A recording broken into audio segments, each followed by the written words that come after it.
देश में पड़ रही भयंकर गर्मी से इंसानों के साथ साथ पशुओं को भी मार झेलनी पड़ रही है। बढ़ते तापमान से अब पशु भी बीमार होने शुरू हो चुके हैं। अंबाला में पशुपालक अपने पशुओं को गर्मी और हीटवेव से बचाने के लिए जुगाड़ लगाने में जुटे हैं। कई किसानों ने पशुओं के तबेले में कूलर लगा दिए हैं, तो कुछ किसानों ने फोगर फुबारा सिस्टम लगा दिया है, जिससे भैंसों और गायों को न सिर्फ ठंडक मिल रही है बल्कि तापमान में भी गिरावट दिखाई दे रही है। पशुपालक ने बताया कि भीषण गर्मी से पशु भी प्रभावित हो रहे हैं। दूध के प्रोडक्शन में भी गिरावट हो गई है। भैंसों और गायों को दिन में 4 से 5 बार नहलाया जा रहा है। पानी के स्प्रे सिस्टम से ठंडक महसूस होती है। कूलर लगाकर तापमान को घटाने की कोशिश की जा रही है। जी, मेरा नाम हरबिलास है, गांव बुढ़ंगपुर है, जिला अंबाला है और पेशे से मैं पशुपालक और कृषक हूँ। और जो मौसम के अंदर बदलाव है, कई सालों से बहुत बदलाव आ रहा है, क्योंकि हमने कुदरत के साथ छेड़छाड़ की है, उसके नतीजे भुगतने पड़ रहे हैं। आज जो टेम्परेचर है 45 डिग्री से ऊपर रहता है हर रोज तकरीबन, तो पशुओं के लिए और इंसान के लिए बहुत ही मुश्किलें खड़ी कर रहा है। इंसान तो चलो एसी रूम के अंदर चला जाता है, परंतु पशु एक अनबोलता दाना ये बोल के तो सुना नहीं सकता। इसकी केयर हमने करनी है, और वो कैसे करनी है? सबसे पहले तो टेम्परेचर डाउन करना है, किसी भी तरीके से करें, चाहे 2-3 समय नहलाएं। और नहलाना हर समय तो उपलब्ध नहीं होता, परंतु हमने एक सिस्टम बनाया है फॉगर का, जिसको देसी भाषा में फुहारे कहते हैं। जैसे बाहर का टेम्परेचर 45 डिग्री है, फुहारे चलाने से तो अंदर का टेम्परेचर 30-35 डिग्री हो जाता है। अगर हम टेम्परेचर कम नहीं करेंगे तो पशु के अंदर गर्मी के कारण डिहाइड्रेशन हो जाएगा। डिहाइड्रेशन के अंदर कई बार पशु की जान भी चली जाती है। आज के दौर के अंदर पशु लेना किसान के लिए बहुत ही मुश्किल है, और ये एक रोजी का साधन है। पहले तो हम पशुपालन को सहायक धंधा मानते थे, आज ये मुख्य धंधा है।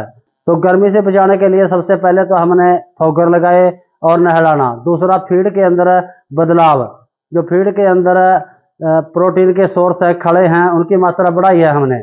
और दिन में एक बार इनको जो बेसन होता है चने का, बेसन भी आधा किलो एक पशु के हिसाब से पिलाते हैं, ताकि गर्मी महसूस ना हो। फीड के अंदर बहुत से ऐसे प्रोडक्ट भी आते हैं बने बनाए, मैं नाम तो नहीं बताना चाहूँगा क्योंकि सोचे कंपनी की मसूरी कर रहा है। तो बहुत से प्रोडक्ट है, जैसे हम अपना ग्लूकोज खाते हैं, पशु के लिए वैसे होते हैं। तो इस सीजन के अंदर हीट स्ट्रोक के कारण एक तो पशु समय पर गाभा नहीं ठहरता।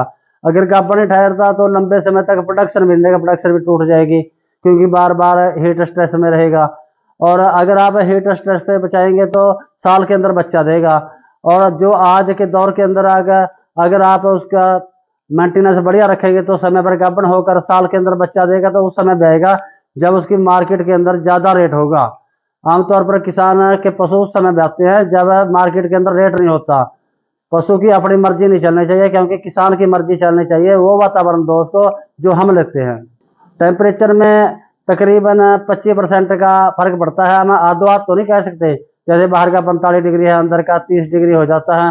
30 डिग्री को पशु हमारा सहन कर जाता है, वैसे सहन करते। जो HF गाय हैं उनको थोड़ा मुश्किल होता है, उनके पास जैसे बड़ा फार्म है तो बड़े इंतजाम होते हैं। हमारे पास तो छोटा फार्म है, 5 या 6 पशु रखते हैं, 1-2 सेल कर देते हैं, 2-3 रह जाते हैं। यह सिस्टम बनाया हुआ है। वहीं पशुपालक विभाग ने गर्मी को देखते हुए एडवाइजरी जारी की है। वेटरनरी सर्जन ने बताया कि इन दिनों दूध के उत्पादन में कमी दर्ज हो रही है। पशुओं में डायरिया बीमारी ज्यादा दर्ज हो रही है। पशुओं को छांव में रखने और हर घंटे बाद पानी पिलाने की सलाह दी जा रही है। जैसा कि हमारे हरियाणा में हर डिस्ट्रिक्ट में टेम्परेचर बहुत ज़्यादा राइज हो रहा है, तो हमारे डिपार्टमेंट में भी आप देखोगे कि इस पर्टिकुलर हीट वेव के टाइम पे एक पर्टिकुलर टाइप के ही एनिमल्स हमारे पास जो हीट वेव से ग्रसित होते हैं वो ज़्यादा आते हैं। हमारे पास शौक में एनिमल ज़्यादा आते हैं। टेम्परेचर बहुत ज़्यादा बढ़ गया है, जो मिल्क प्रोडक्शन है एनिमल का वो बहुत ज़्यादा कम हो गया है। डिहाइड्रेशन के केसेस ज़्यादा बढ़ रहे हैं। स्मॉल एनिमल की या इनकी बात करें तो हमारे पास वोमिटिंग, डायरिया के केसेस ज़्यादा आ रहे हैं। मेनली अगर हम प्रोडक्टिव एनिमल की बात करें, क्योंकि ग्रामीण जो होते हैं प्रोडक्टिव एनिमल्स ज़्यादा रखते हैं, तो प्रोडक्टिव एनिमल्स में हम बात करें तो मेनली हमारे पास डायरिया के केसेस ज़्यादा आ रहे हैं। क्योंकि जनरली आप देखोगे गांव में टेम्परेचर इतना बढ़ गया है, तो पेयजल जो होता है इतना ठंडा भी, अभी हमारे पास टेम्परेचर जो है ठंडा पानी इतना होता नहीं है, जो नॉर्मल अभी टेम्परेचर होता है पानी का, इसके करके पशु ज़्यादा पानी पीना पसंद भी इतना नहीं कर पाते हैं, तो उसकी वजह से डिहाइड्रेशन हो जाता है, जिसकी वजह से डायरिया की भी प्रॉब्लम आ रही है हमारे पास। मेनली ये है कि इस टाइम पे प्रोडक्शन ज़्यादा डाउन जा रही है, जिसके कारण जो गाँव के लोग हैं, जिनको जो मेन प्रॉब्लम है वो यही है, क्योंकि अगर आपने एनिमल से आपका जो भी प्रोडक्शन हो रहा है वो मेन है मिल्क प्रोडक्शन। अगर मिल्क प्रोडक्शन ही डाउन जा रही है, तो सबसे जो मेन इश्यू हो रहा है गाँव में लोगों को, वो मेन है मिल्क प्रोडक्शन का। देखो, वैसे डिपार्टमेंट ने भी एडवाइजरी हमारी जारी की हुई है। मेन तो एडवाइस ये है कि आपको एनिमल्स को शेल्टर में रखना है, शेड में रखना है, पानी ज़्यादा से ज़्यादा आपको पिलाना है। आप कर सकते हैं कि पानी आप पिला रहे हैं तो उसके साथ ओआरएस पिलाया जा सकता है। अगर आपको लग रहा है कि एनिमल शॉक में जा रहा है, तो उसके बाद आप अपने जो नियर बाय वेटनेरियंस है, उनसे आप कॉन्टैक्ट कर सकते हैं, ताकि वो फ्लूइड थेरेपी व्हाटएवर जो भी नेसेसरी ट्रीटमेंट है, वो स्टार्ट कर सकें।